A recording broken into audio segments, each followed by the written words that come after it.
Excuse me, Maggie Haberman, do you even care about what's going on in East Palestine? Do you even care about the water supply that comes from those waterways? It goes into the Ohio River, it goes eventually into the Mississippi, that might go into our farm products.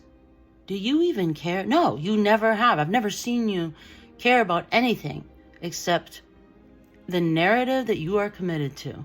Former President Trump is going to Ohio today, East Palestine to be specific, the site of the toxic train wreck, in a county where he won more than 70% of the vote in 2020.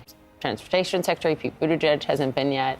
Trump capitalizing on that? I mean, if this was not a Trump plus 20 district, as you just said, I don't think you would be seeing him there. If this was anything that was, much closer electorally, he has been looking for opportunities to put himself in the news cycle. We were just talking about fundraising and money that he's raised.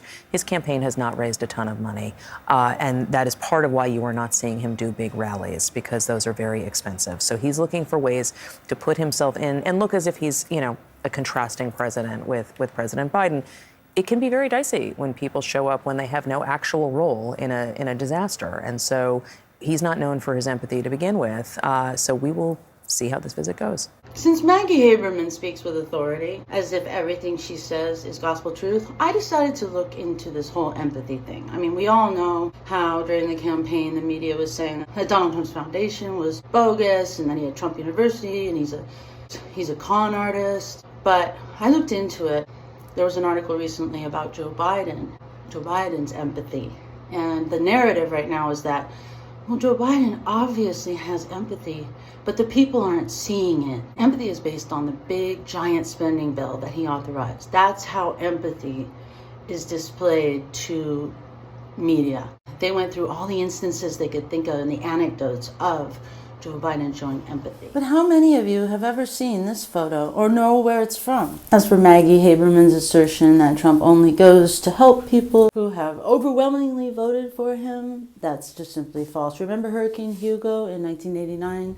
Well, he donated the use of his plane to bring in much needed water and other supplies. The newspaper articles don't lie, but it's extremely difficult to find these stories nowadays. Anytime the fact checkers can cast doubt on stories about Trump's generosity and empathy, they will do it.